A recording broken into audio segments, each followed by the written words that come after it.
I must ask you a question. I'll shave it for later. Welcome back to Motorsport 101.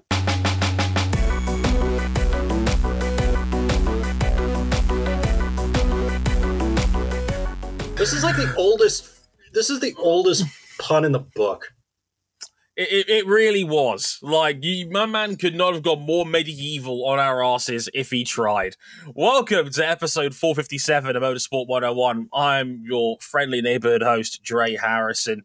And we got the band back together because, honeys, we are IndyCaring. And this time we crossed the border in Toronto for the IndyCar Grand Prix of Toronto. Hey, remember this time last year when we were all exploding over an Alex Palou contract dispute? Wasn't that a fun time we all had together?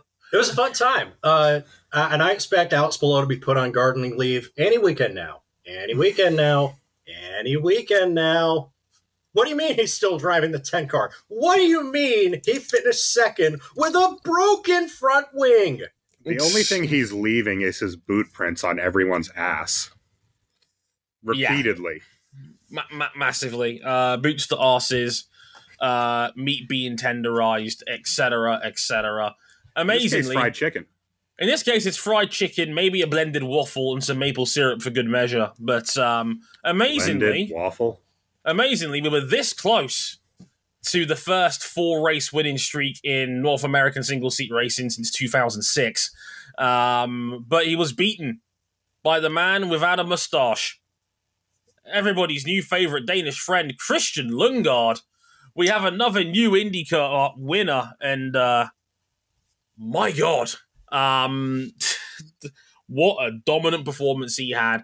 The front two kind of embarrassed the field on this one for me more than anything else. So we'll talk a little bit about all of that and the ramifications that come with that, because I wanted to get into a little bit about the road to Indy as well in regards to Lundgaard, and maybe a certain other ladder is getting its spot in the queue jumped at the moment. So we'll talk a little bit about that.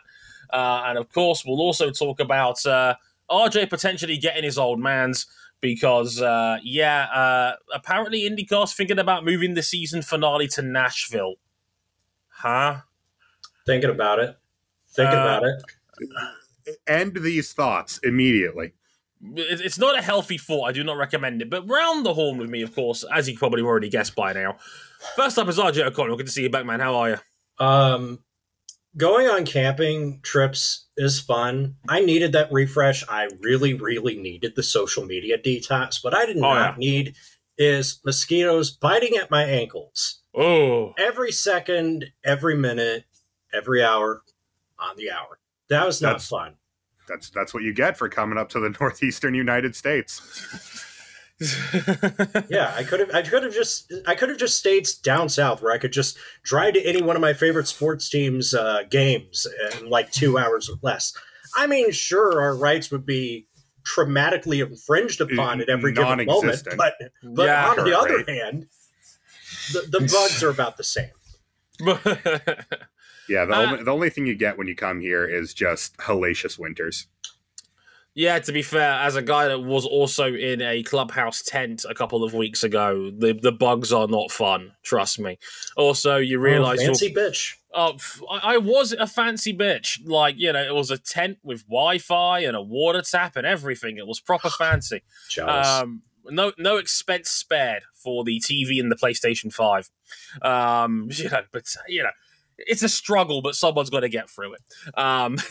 Also, there's one thing I did learn from that camping experience. It's that your camp will amplify whatever atmosphere is the atmosphere at that point in time.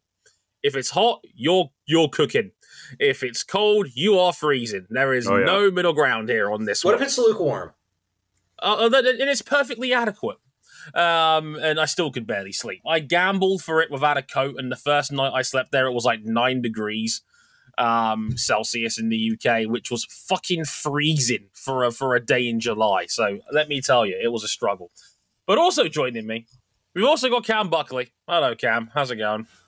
I'm just kind of in a state of shock, honestly, after having watched that race. How?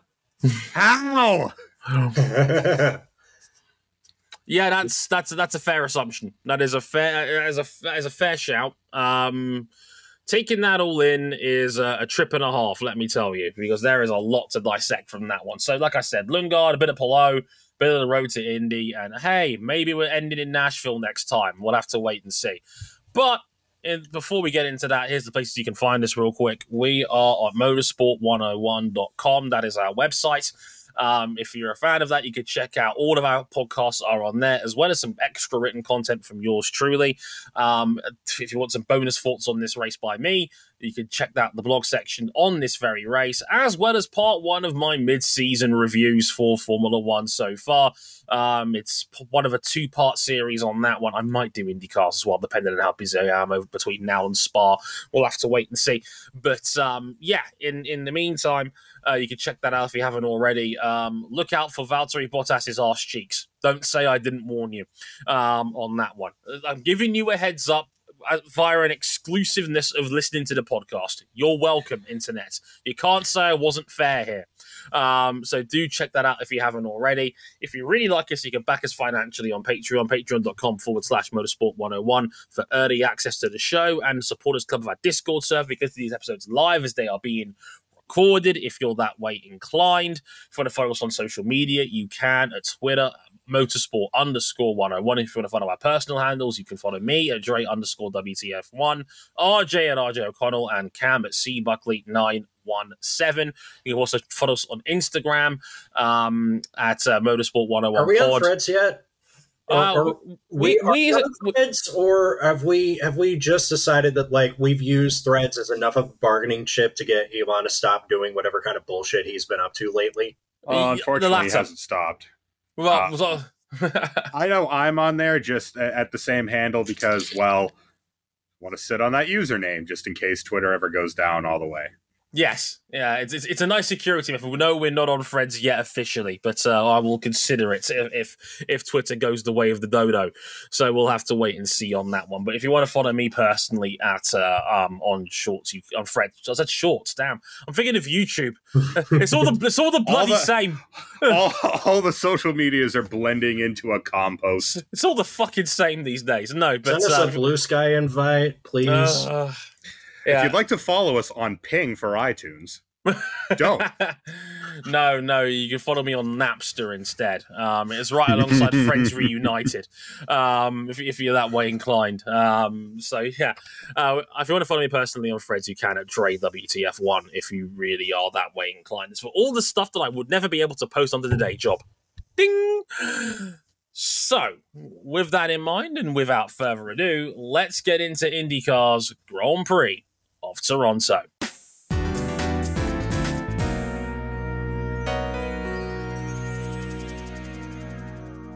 Where people are making, I'm guessing they're making smarter financial decisions than the local basketball team. I mean, good for Scotty Barnes, because I endorse wage theft wherever people can get it, because it's not my money, but it is just funny. It is very funny. It was the biggest weekend of his racing career for Rahal Letterman Lanigan Racing's Christian Lundgaard. After an amazing dry, wet, dry qualified session, he beat Scott McLaughlin to pole position for his second career P1 award and would then go on to dominate the Toronto GP, leading 54 out of the 85 laps and finally stopping Alex Palou's ridiculous winning streak to win by nearly 12 seconds. More on that later. And as a result, he finally got to collect his bet with best friend Peter and shave his mustache off live on the post-race podium. Gentlemen, just how impressive was Lundgaard's weekend? I have only 4 words to kick this off. Alpine Academy, common success. Hey! It's like all the Alpine Academy have success, just not with Alpine. It's great. Well, yeah, that's the key, is you stay away from Alpine and eventually everything comes good for you. We're almost approaching the 1-year anniversary of the Oscar Piastri tweet, too. Oh, yeah. That is very much almost a thing. We are at the 1-year anniversary of every driver transaction needing 2-factor verification, but Christian Lundgaard was fantastic. It felt like a win was coming. Yes, we know Rahal Letterman Lanigan has been struggling. Remember, it was just 2 months ago, Christian Lundgaard had to escape yet another last row shootout just to make the Indianapolis 500. They are very, very deficient in terms of their oval street game, but on road and street courses especially, Lundgaard has been the table setter. He has been the benchmark. And now with this first win, you got to start wondering, has he already crossed that elite threshold before he even makes it up to an elite team? The ovals are still a bit sus for me. I know part of that is the team he drives for, because Rahal, Letterman, Lanigan Racing has stunk on ovals for a good year and change. But on road and street courses, he's been a top 5 driver in the series for a good year and a half, in my opinion. His road and street form, even going through last year, was incredible. It was excellent on debut. Remember that one-off in 2021 at the Brickyard Grand Prix, and he just snuck in out of nowhere and put it in the fast sits. Yeah, on debut, finished 12th on debut. Like, that was incredible. Like, the signs have been there from day one with Lundgaard in IndyCar. Oh, that's right. There wasn't a fast sits. He just qualified 4th, which is still incredible. Oh, yeah. It's actually better. Time. It was actually even better, yeah, when you put it like that. I mean... Yeah, I mean, the signs have been there for a while. And, of course, he got a pole earlier this year, and we'll talk about the other protagonist, the eventual protagonist of that race in a little bit. But, yeah, all he really needed was just the right scenario to get to the front. And really, besides a series of unfortunate events, which jumbled up the strategy, pretty much led the race from lights to flag. Oh, yeah. Pretty much. On merit. Comprehensive victory. And I'm thinking, if you're Rahal, Letterman, Lanigan Racing, right, you got to do everything in your power to keep this guy around, because he is the only good thing right now. Yeah, exactly. And obviously, I think we'd love to see Christian Lundgaard in an environment where he can regularly succeed on every kind of racetrack. It'd be cool to see him in like a Ganassi, a Penske, or an Andretti or a McLaren type team. But like, if you're Rahal, Letterman, Lanigan, you're thinking, wow, we're not letting this guy go for cheap, because this is a guy we can build around. He's a guy you can build around, and he still has over a year left on his contract. He's technically tied down until the end of 2024. So if anybody wants him, they're going to have to sit down with Bobby and negotiate a buyout. And that could get expensive, because as Cam was rightly said, he is the shining star of this team. Like, Rahal, Letterman, Lanigan Racing has struggled for a good year and change again, and Lundgaard is 7th in the championship. Well, and I mean, look on the other side of the look in the other garages at RLL. You have Graham Rahal, who on the road courses has had a couple flashes, but got bumped from the Indy 500. I was going to say, he's been better post crew chief firing. Definitely. He's gone back into the top 10 in 2 of the last 3 races. Rahal, to his credit, has driven okay since his crew chief got sacked. But Jack Harvey has been abhorrent in that car. Dude, it's crazy to think he had one of the best performances just to get in the 500 and bump his teammate out, not knowing, of course, that Stefan Wilson was going to get hurt. Mm-hmm. And ever since then, it's been nowhere. But before then, and through all of last year, it was nowhere. I mean, he caused an enormous lap 1 crash, which wiped out himself, wiped out, Benjamin his own, Peterson, both Voigt cars. It was both Voigts, for Verrucci and Benjamin Peterson. Tom Blomqvist, who was standing in for Simon Pagenaud this weekend. Tom Get well soon, Simon. It gave us the very funny graphic of Graham Rahal knowing exactly how to get the car in reverse and then exactly which escape road to take in order to get around and not get trapped. Which you never ever see. Alex Rossi bent his front wing and almost went a lap. Well, was actually a lap down for a good chunk of that race. Actually got back on the lead lap, but it didn't really matter in the end. He was in that wreck. And Ryan Hunter-Reay, who was in the middle of that 3-car sandwich. It takes some doing to wipe out +5 cars in an IndyCar crash. It's the worst we've had since Benjamin Peterson's T-bone at St. Pete at the start of the season, where he drove straight into the side of Devlin DiFrancesco like his name was Bill Goldberg. And Harvey, in this instance, I mean, he just ran the 2 cars on his outside right into the wall. Enormous bruh moment. Please, no Jack. like we love Jack on this show, but like it's getting harder and harder to justify his continued existence in this series. And I've got a bad feeling that what's worse for me is if they chop him, they're going to probably put Yuri Vips in that car. I think they should put Linus Lundqvist in, and I'll get to that. I agree. I think it is very cool to see Christian Lundgaard after this win, setting ahead of Will Power, Colton Herta, Alexander Rossi, all these guys in the standings. There are only 6 IndyCar drivers that stand atop of Christian Lundgaard in the driver standings in a setup that is deficient on 1/3 of the courses that we go to. Yeah. And isn't exactly great on the other 2/3 most of the time. No, exactly. And yeah, he's found the way to make it work because, like I said, his road and street course form has been exceptional. Like, the argument is he elite. I'm not sure I would go that far just yet. He is still missing 1/3 of his game. I want to see more. I would like to see a little bit more. But if he keeps going with his road and street course pace like this, he is going. Like, for me, there is no argument left. He is the #1 contender for the 10 seat if Alex Palou is leaving. That cemented it for me. I was debating between him and David Malukas. For me, there's no longer an argument. It's Christian Lundgaard, and you plug him in immediately if you get the opportunity. Like, he is exceptional. And you forget, he's still only 22 years old. 21. 21 he has his 22nd birthday will be later this week as of recording. Yeah. Hey, happy birthday, Christian.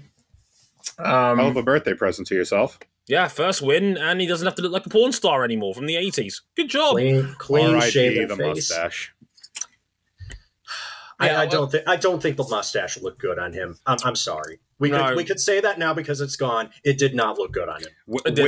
Winning always looks good. Oh yeah, it does. And I hate to be that guy for a minute because there was a lot of people on Twitter that responded to this in a very negative fashion. Like, I'm sorry, but if you were mocking the fact that his best friend Peter was crying on the broadcast when he crossed the line because he was so happy for his best friend's success, you're a sexist, homophobic loser. Fellas, is it gay to have feelings? Apparently so, according to Dude Bros who were following Matt Arletcher on Twitter. Which was doubly disappointing because Matt's one of the bigger IndyCar tweeters out there, and he's clearly cultivated a load of IndyCar fans, and a good chunk of them were just straight up homophobic in the replies. Mm-hmm. Terrible. Do not do this. Like, man. I've said this before on this show. One of the many, many reasons why men have mental health problems in this country especially is because we've had it beaten into our heads for the last 50 years that we have to man up, be tough, hide emotion. It's a sign of weakness. You put that shit away. Don't cry. And you don't cry. Don't show your friends affection. No. I mean, I've solved the problem myself by just being ragingly queer everywhere, but I'm not most people in motorsports. So don't take my experience as like, a representative of everybody in the sport. No. Definitely not. I mean, I was like, RJ, you said you're a raging queer. That automatically means you're exempt from the majority of motorsport because diversity. What's that? So yeah, don't do that. It's a horrible thing to do. Like, we're better than this IndyCar, and I'd like to think that most of the fan base gets down better than this. But I saw a significant amount of homophobic and sexist tweets regarding that moment on TV, which is very disappointing, quite frankly. But no, please don't do that. Like, it's not on. It's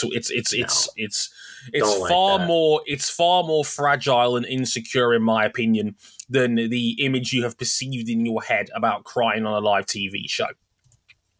That's what I would like to say on that. And with Lundgaard's win, another win for a European ladder mover in recent years, with Marcus Armstrong also a career-high 7th on the day in the Chip Ganassi car, and Callum Illot still in the mix, I wonder, is the road to Indy being overlooked for the Europe ladder's success? This is an interesting one. This was actually brought up over the course of the weekend by I guess friend of the program, Marshall Pruitt. He was nice enough to give me I enjoy a quality Marshall Pruitt post. Yeah. I do. Friend of the friend of the show. friend of the show. It basically boiled down to, a lot of teams in the IndyCar paddock, if they had a choice between picking a driver out of Indy NXT or picking a driver out of Formula 2, they will likely go with the Formula 2 guy. And it's strange because Formula 2 does not race on ovals. Indy NXT really only races on one oval, and that's Gateway Motorsports Park. So it's in the lower steps of what was the Road to Indy, now the USF Pro Series, they don't do a lot of oval racing. So it's basically just like, well, if you're going to go with any one driver with limited oval or super speedway experience, why not take the Formula 2 driver? You can shape them into being a very good to great oval racer, depending on the package, and you arguably have a more well-rounded road and street course racer.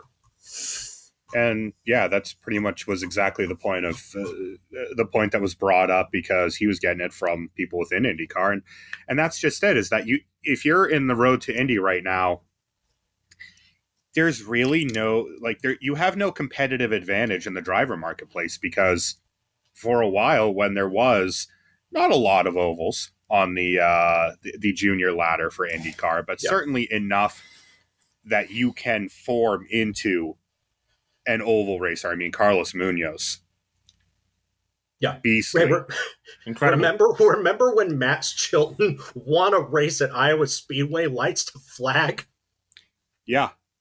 And that was a legitimate competitive advantage versus other drivers and other ladders. That's just frankly gone now. I mean, if you need to shape someone, to your point, RJ, into an oval racer, you can put them in the sim. Yeah. And have them run on there, and then, work out the gap between sim and real life, over practice sessions. Yeah. And Gateway is only representative of Gateway. It is not representative of a place like, say, the Indianapolis Motor Speedway. No, I agree. I actually did find the tweet, and it was inspired by a spotter by the name of David Hunt, who spotted a gentleman by the name of Felix Sorales when he won at Milwaukee 8 years ago in Indy NXT. He said, "I miss racing at an awesome mile oval, but what I miss more about this series, Indy NXT, is what the role of the spotter used to be. In my opinion, the lack of oval racing has changed the dynamic." Marshall Pruitt quote tweeted saying, "I'm hearing on a more frequent basis from IndyCar team owners and decision makers that the lack of significant oval training in lights/next has changed their views on hiring talent from the series." Yeah, it's taken away their X factor in the driver market. And when you look over in F2, you have cars that, at least on paper, are quite a bit closer to IndyCar, at least in terms of horsepower output. You have a variety of different tracks over in the European ladder that you can learn different techniques on. And chances are, if you're in the F2 kind of system at the moment, you're probably there, unless if you are good enough to wipe the floor with everyone and win a championship in 1 year, you're probably going to go up into an F1 seat. Maybe not now that most of them have been filled, but for the last 4 or 5 years, you would plug those people in right away. Yeah. What's not helping, I don't think, is the fact that this current crop of Indy NXT graduates, first of all, it's incomplete, because in a just society, Linus Lundqvist would have a full-time ride with a competitive team. 100%. He does not. His prize funding got slashed, and that's one of the things that I did not like. So the graduates we have are Stingray Robb, who's been completely anonymous, and Benjamin Peterson, who outside of Indy 500 qualifying has been completely anonymous. Marcus Armstrong is going to win Rookie of the Year without doing a full schedule. And if you look at the last few Rookie of the Years, Lundgaard was an F2 at Sport. McLaughlin came for supercars, so not really in discussion. Renus VK came straight out of Indy Lights. Then you have Ed Jones in 2017, Gabby Chavez 2015, Carlos Munoz 2014, Tristan Fauci 2013. But you go back, RJ, and you look at those Indy Lights schedules, and they are more representative of what you see in IndyCar. Yeah. A couple more ovals sprinkled in there, a couple more pure, like full-blooded road courses in there. And the other thing is, I mean, beyond just the fact that the cars are a little bit more similar, you've probably got more experience straight up if you're in F2 for a year or two, because you've just got more time. You're just a more seasoned driver and more seasoned wheel to wheel as well, which in IndyCar these days, you need to know what you're doing wheel to wheel or you're going to get bounced off the road. This is what I was going to say. Like, across the board, you're probably better funded to be in F2 in the first place, because F2, you're looking at least €3 million a year now for a decent seat. Especially now, given what we know about, I mean, Lundgaard was in, as we know, the spare parts ART.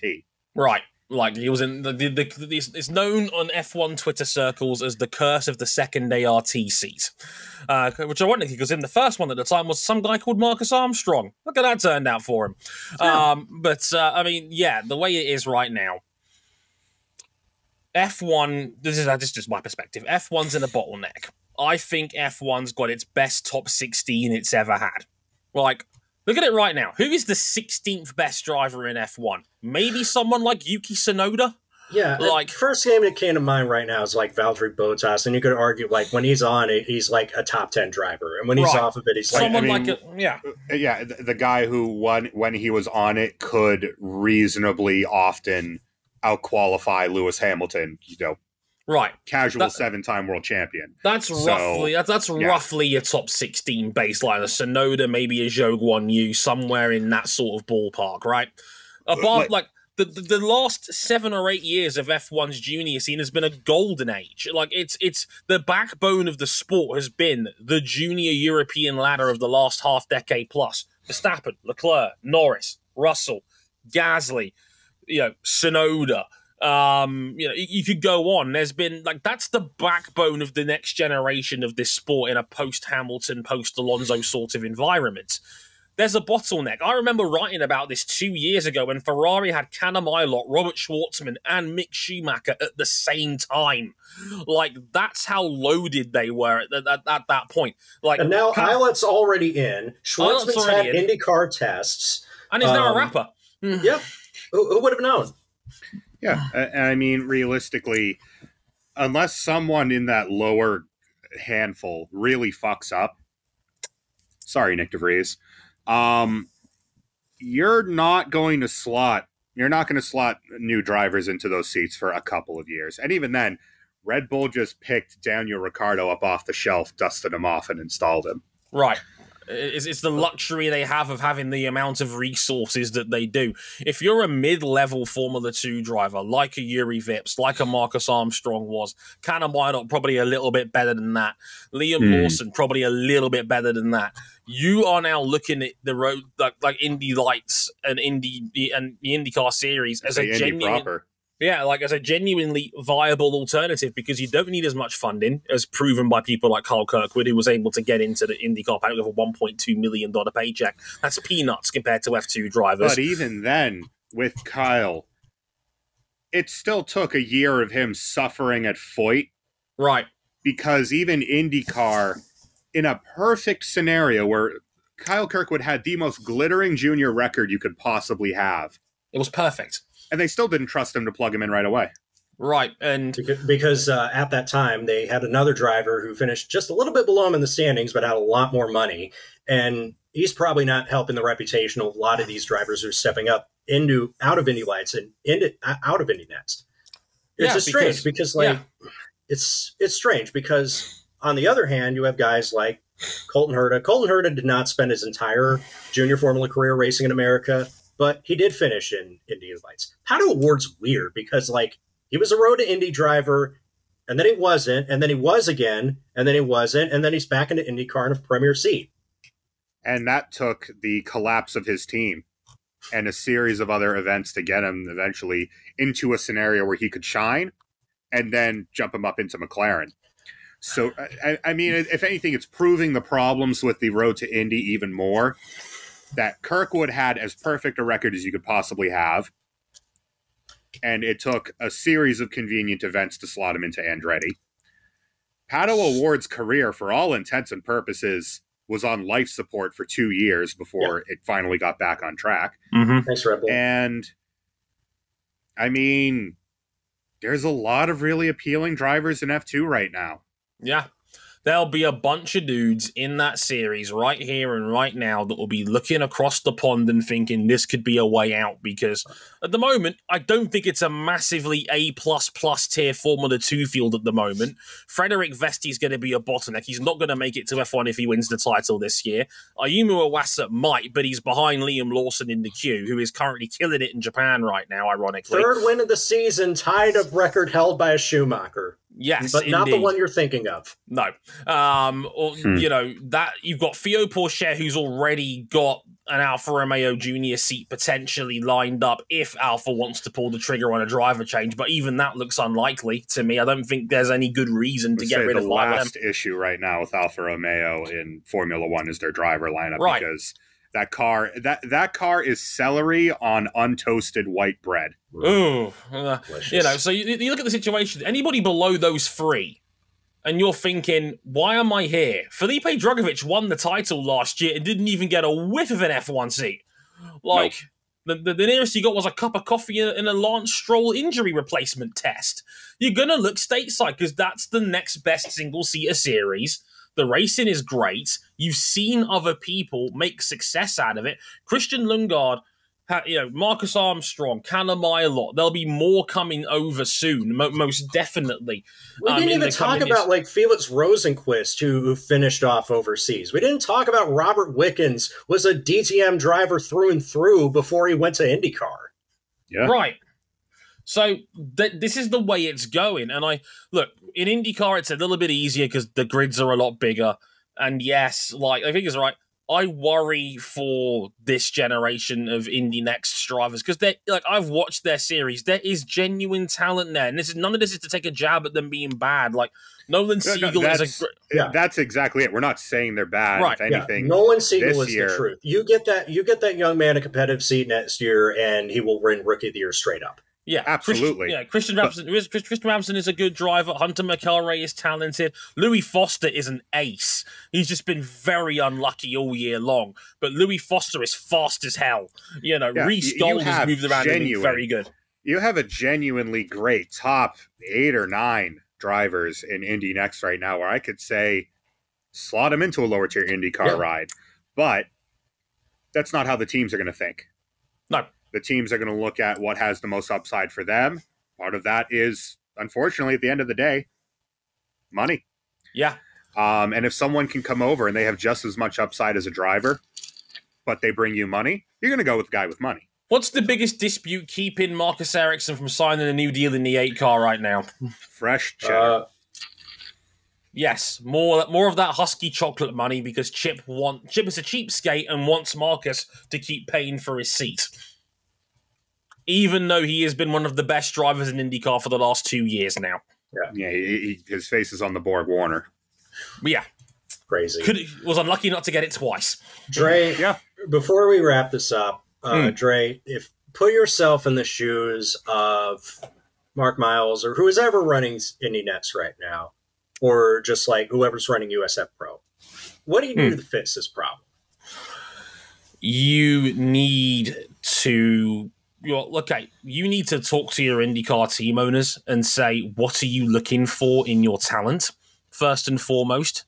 And you mold, I think you mold your answers off of that. If it is true, what Marshall Pruitt is saying, then I've got no reason to disbelieve him.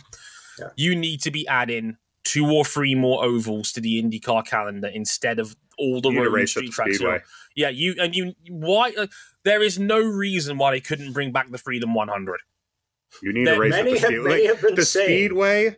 The Speedway is all. We know this about IndyCar. It's been proven for the last 3 decades. The Speedway is all. Right, like bring back the Freedom 100. Yeah. Go back to having 3 or 4 ovals on the calendar in a similar ratio to what the main series is doing. Because right now, IndyCar has 5 oval rounds a year out of 17 races. There's no reason why Indy NXT can't do 4 out of 16 or whatever the ratio is. We have Iowa this year, so that's 2, but there could be more. And I think 100%, Dre. I think you hit the nail on the head. The market is not biting. You need to ask the market, what do you need from us? Right. And if you are Roger in all of this, because owns the whole shebang, we said this about the main series. We need to say it about the junior series. Inject some goddamn cash into it. Thank you. This is what my next point was going to be. We know the money is there. And I don't like using him as an example, but I'm going to because it highlights part of the problem. You've written 2 checks for Miles Rowe. One under the table, one over the table. And I love Miles Rowe as much as the next guy. He's an immense talent. He's going to win USF Pro. And he's going to win the USF Pro, yeah. He probably will win. He'll probably be in next year. He's an incredibly talented young man. However, it screams of a PR move to write him those 2 checks to keep his career going when you've already lost half of your mainline series big price to get into the main event in the first place. And when your junior ladder is on, let's call it what it is. The junior ladder in IndyCar has been on life support for as long as I can remember. Right. When the one driver that is being marketed above everybody is 17th in the table, not going to say who it is, we probably know who it is. And they just got their first top 10 finish. Good for them. But, if that's your biggest marketing, it's like Jimmy Johnson in the main series, right?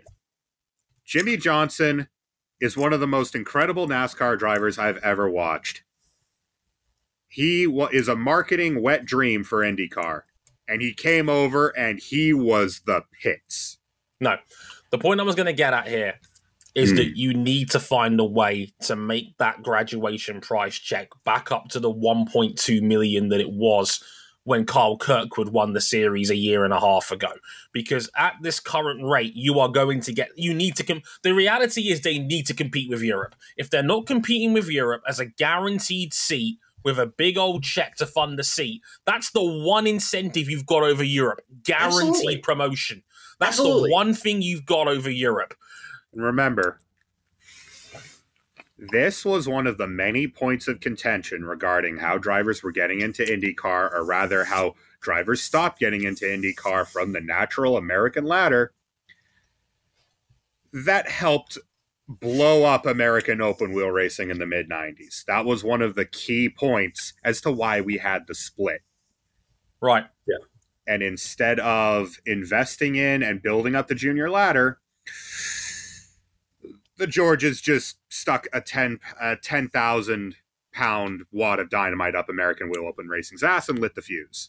I would rather we go back to in Indy NXT to the days where we only had 10 to 12 full-time runners if it meant the person that won had a better chance of getting into the big show.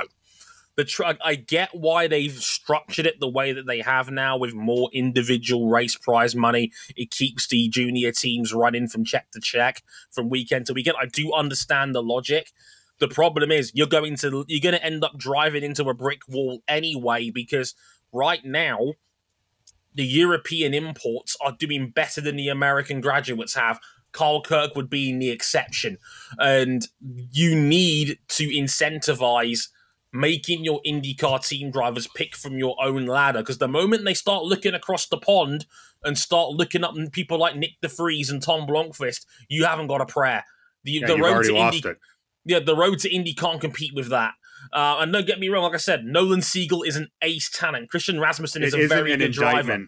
It isn't an indictment on the talent in Indy NXT. It's what's going to appeal to a team owner in the main series that is going to help sustain them too. Right. So let's talk a little bit about Alex Palou. We got to talk about Alex Palou.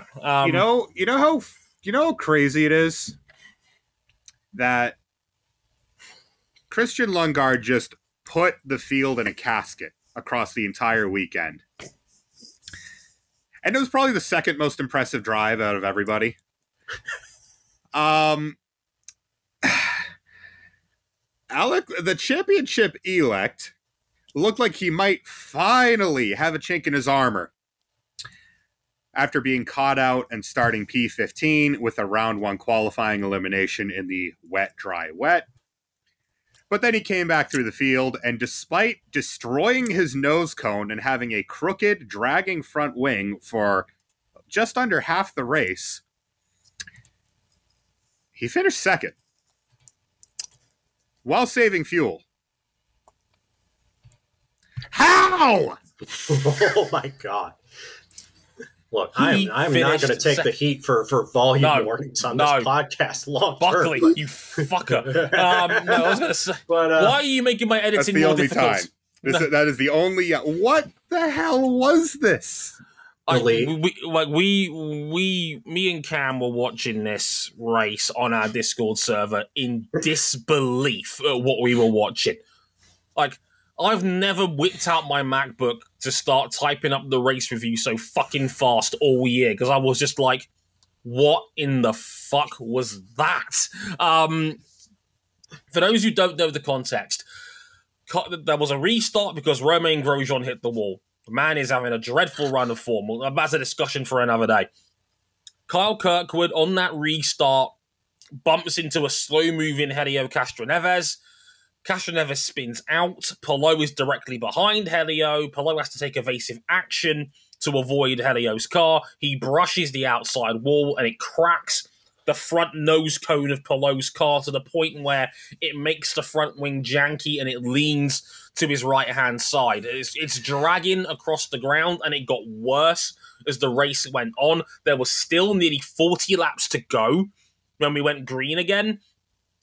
Alex Palou finished in second, and Colton Herta, who is back in form by all accounts, couldn't touch him. Burned more fuel on the same strategy to the point where he ran out over the line and Palou still had a little bit in reserve. How? It's amazing that the man, we mentioned it earlier, was on the brink, because he was the front of the queue of the potential one-stoppers before we got the extra few laps of caution for the Kirkwood incident, which put everybody on the one-stopper, because they're like, okay, that's enough, yellow. Everybody in for a one-stopper. Palou probably wins that race if it wasn't for Kirkwood's spin. Yeah, without the broken front wing. I mean, how much is a front wing that is shattered and dragging on the ground on the right side and up over the tire on the left side worth around a street track? You reckoned it was about 0.8 of a second, right? I would think so. I've talked to a couple of the technical homies. They've done some of the napkin math. It was at least over half a second.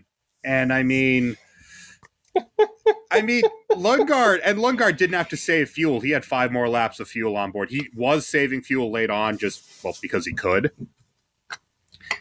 He was not that much faster, given the context. The back end of that race, he was matching Lundgaard's pace. That shouldn't be possible. I have never seen anything like that in the 7 years I've been watching IndyCar. I said in my script notes here, pencil it in. My drive of the year is locked in. Nothing's topping that. Nothing. It's over. Give him the award now. It is wonderful. I'm putting my hand up here. Can I play devil's advocate and say that this was less of an impressive performance and more of a race direction failure for not giving him the meatball flag? Probably. You probably have a point there, because that front wing was turbo fucked for the last 20 laps. I mean, it was being held together by the wrap on the car, spit, Kleenex, and toothpicks. Oh, don't get me wrong. Like, I think this was individually, like, an incredible drive. Like, you win your championships on your bad days. Alex Palou had a terrible day. His bad day in the summer is second. He has not finished outside of the top 5 since the opening round in St. Pete's. Christian Lundgaard is the first person to gain any points on Alex Palou since the Indy 500. What? When he finished outside the top 5 at St. Pete, he finished a terrible, no good 8th. His bad day is at Indy 500, where he got speared in the pit lane and finished 4th. Before this day, he'd won 4 out of the previous 5, and somehow this second place was more impressive than all of them. Like, I just... This is otherworldly level skill from Alex Palou that he's exhibiting right now. I've been watching IndyCar for 7 years. I have never, ever seen anything like this in this series. I don't know if I've ever seen anything like that in any series. The only thing that comes to mind out of recent memory was, like, I hate to bring up his name, but Paul Tracy tried this several years ago. He tried driving with a damaged wing. He couldn't see his damaged wing, and he eventually crashed out of the race. That was about like 18 years ago, back when there were 2 Indy cars. Yeah, Well, I'd say an like IndyCar and a 19 J years ago with Tony Stewart driving around on 2 wheels in a shattered Crawford Daytona prototype. And the only thing that stopped that win was additional mechanical failure. That's about equal to this. Yeah. This is beyond anything else in this series can produce. Yeah, Zoe, who was actually down there in person, bless her. I've not mentioned her enough on the show. She was actually in Toronto and saw it. Like, again, 2 messages from her that I think sums it up quite well in capital letters. That boy gave me such a heart attack when he hit the wall because it was literally 30 feet from her own seat. And the other one was Barry Wonser was on his radio being like, "Please don't push. Please stop trying to push." Like, yeah, because he was riding the bumps and the front wing was bouncing up and down on the bumps. And it was cracking the nose cone across. If that falls off his car, it's over. It goes under his front tires. He goes flying off into the wall. Yeah, that's what happened with Paul Tracy. Yeah. It's over. He was still as fast, if not faster, than Colton Herta, arguably the fastest road and street course driver in this series when he's fully dialed in. While saving more fuel on the same strategy. With Will Power, Scott Dixon, and Joseph Newgarden behind him. Zoe put in our chat, it's his version of the Dixon Portland lap 1 crash. He's just assimilating all of Dixon's powers like he's the thing. Yeah, it's like, give me all of your power, I'm going to defeat Broly in 1 punch. That's what Alex Palou is right now. This is insane. Like, so again, driver of the year, because drive of the year, I agree, locked in. Driver of the year should not be this hard this year. No, it feels like it's gonna be. It should just be Max Verstappen in a runaway, and it just isn't. It just isn't. It just isn't because Alex Palou is. I mean, his average finish so far this season is less than pi. In a series explicitly designed for that not to be possible. His average finish went up with a shattered front wing. 3.1, Cameron! 3.1! What is this? This is ridiculous! This is one of the greatest seasons that we'll ever see in IndyCar. Oh, this is like... This might be like looking back to the last person who made the jump, really, in Juan Pablo Montoya, because all the talk with Palou potentially getting a ride in the other big open wheel series next year. This is like on that level, if not better, than what Montoya was producing before Williams picked him up. It's nuts. All he's missing is the 500 win, and it's like a 1-for-1 of Montoya's resume. And it very well could have happened this year had he not been impaled in the pit lane. I mean, you look at Palou's last 3 500s. This year, he was robbed by Rinus VK launching into him in the pits. The year before that, he was screwed on an emergency caution and emergency service. The year before that, he lost by 4 car lengths. He's been the best 500 driver for the last 3 years as well. He just hasn't won the damn thing. He's just been arguably the fastest man overall for 3 years running. And the guy he lost to in that time where he lost by a couple car lengths, Helio Castroneves. The greatest 500 racer of all time. Yes. Not bad company to lose to. No. It's just... And it's the fact that there is no end to it. You think... He puts in a performance and you think, okay, this is as good as it can get. And then he goes out next week. And in defeat, he's been more impressive than any of his wins thus far. There's only one even small feather to the cap. He hasn't won an oval yet. And he's got 2 chances to do so this weekend in Iowa. Make a bunch of money doing that. And it's worth mentioning, if he does win one of those, because he's got 3 chances, because he still have Gateway later on in the year.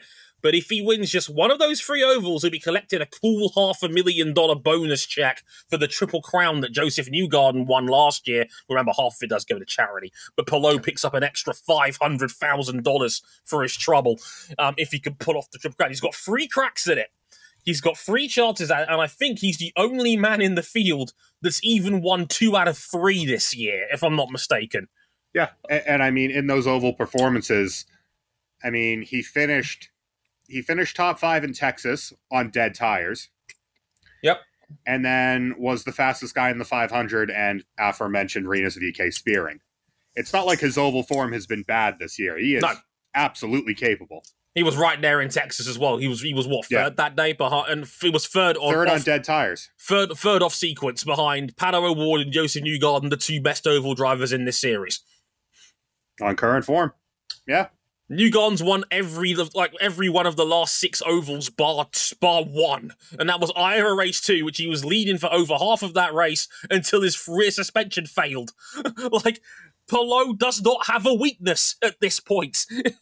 He is perfect. He's making Scott Dixon look silly out there. This is ridiculous. This is the house that Dixon built, and Palou is just like, actually, it's mine now. You pay rent in it. RJ, this kid from Super Formula, pretty good. Yeah. And I can apply that to the hiring process at a certain team of Faenza for next season. You got to go out there and find these dudes. Last bit of news. This one came through the wire from Tony Donahue that IndyCar is debating. They're in advanced talks to move its season finale and awards banquet to Nashville with the Music City Grand Prix as soon as next year, per People Familiar. This is from the tweet shared by Sports Business Journal's Adam Stern, who has also reported on the story. So I do want to preface that the Music City Grand Prix is going to have a layout change because if you don't know, Nashville is building a new NFL stadium to replace Nissan Stadium, which is less than 25 years old at this point in time. But the debate of replacing stadiums with new stadiums, that's for another podcast. I don't know how I feel. Welcome to Football 101. Yeah. Please, God, no. Not in its current iteration. The only reason why you would move it to Nashville in its current state is because we want to have our finale in a destination city. And I think it's partly because Laguna Seca doesn't draw fans. I think there was less than 10,000 at the finale last year. It's not an attendance heavy finale round. It just isn't. Which is a shame because it's a wonderful, wonderful track. It's in Northern California. It's got everything you would need. Okay, maybe you don't have the most exciting wheel-to-wheel racing there, but generally speaking, it's a traditional IndyCar venue, and people love that shit. Look, it's exciting when Grosjean and Johnson are there. Yeah, no kidding. Spear! Anyway, and a spear by Reigns. No, I'm joking. The way I see it, I get it. I get why. I mean, Nashville is a new round. It's in a great location for a race. I know it's a draw to the local community. Yeah, it's a little bit sports washy with the way things are under Governor Bill Lee, but it is a cool city. Yeah, everybody sports watches these days. We just like to judge the brown ones more. But that's how I look at it anyway. The way I see it, Nashville is a popular tourist spot, and it draws a bigger crowd than most IndyCar rounds do. I still say you make Long Beach your finale. That actually draws huge attendances, and the racing, okay, it's not wonderful at Long Beach either, but then again, neither is Laguna Seca's, and they had 75,000 at Long Beach this year. When we had Ruby Acosta on as a guest, she adequately described it. The place was rocking. Maybe it wouldn't be the same if it was in September, but even still, I don't understand. Nashville is not a popular round for fans who watch the sport on TV because we've had 17 cautions in the 2 years we've gone there. It's just both not races great. have been a complete shit show. Yeah, I was going to say, they need a layout change. They need to at least get that in the can first. They're not going to have a choice to either way, but still. I 100% agree with that. I think you absolutely need a layout change if you're even going to consider that. I just think there's better candidates for an IndyCar season finale. I still would like to see the season finish at an oval. personally. I would like to see that be the way to end out a year, but again, the oval scene is fading in IndyCar by the looks of it. Wasn't there this 2-mile super speedway in Southern California around Los Angeles, which of course is a big city? Had some great racing years. Whatever happened to Auto Club Speedway? They blew it up. Well, they're trying to. And Zoe in the background was like, "Bring back Homestead." Yeah, that's what I was thinking too. Like, Homestead, Miami is not a recklessly dangerous super speedway oval to have an IndyCar race, and it's in Miami. Yes, again, you have the sports watching problem, but you're in a major city at a track that last time we went there, the racing was pretty good. 100%. Yeah, not for me, Chief, is the short answer to that one. You know, I like Laguna Seca. If you're that concerned about crowd turnout, why not just move Long Beach? Just move Long Beach to the finale. I think that works just fine. It's an iconic staple round, big turnout, cheap tickets, good vibes, and you'll get 50,000 Pato fans there for the finale. And this was literally the finale 2 years ago. So why not, right? Like, that's how Palou won his first title. It was at Long Beach, so why not? I think you had a good idea going on with that, personally, but that's just me. Right, IndyCar is done for this episode. We'll be back next week for another IndyCar race. Well, 2, actually, because we're going to be doing the doubleheader at Iowa. Who likes corn? Who wants some corn? Praise be to the corn. Praise be, glory to the corn, and I hope you sleep comfortably with the dulcet tones of Joseph Newgarden screaming, "Simon!" Like that one time on YouTube. Please get well soon, Simon. Please get well soon, Simon. This is not the race where you want to come back in these conditions in a stretch. But, you know, hoping for the best there. Connor Daly's going to fill in. Connor Daly will be fine for them. Yeah, absolutely. And hey, if you're down there, you get an Ed Sheeran concert chucked in for free. Who doesn't want a bit of Ed Sheeran in their lives? Don't all rush in at once. Me. I don't know, Chief. That feels like a negative wins above replacement transaction here. Especially when the tickets were like $300 each as a result. I'll take the fax machine, thanks.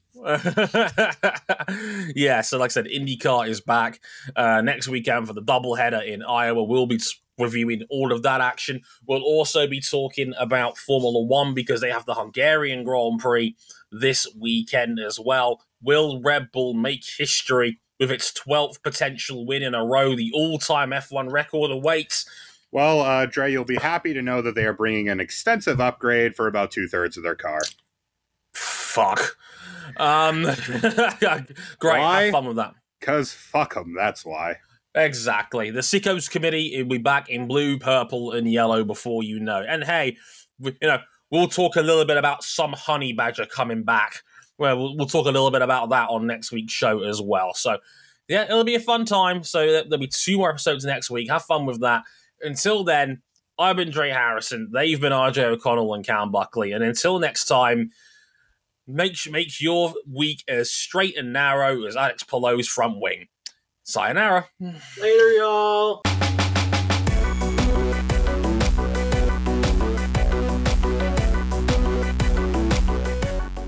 Mentally, I am here. Sees the nose cone cracking across.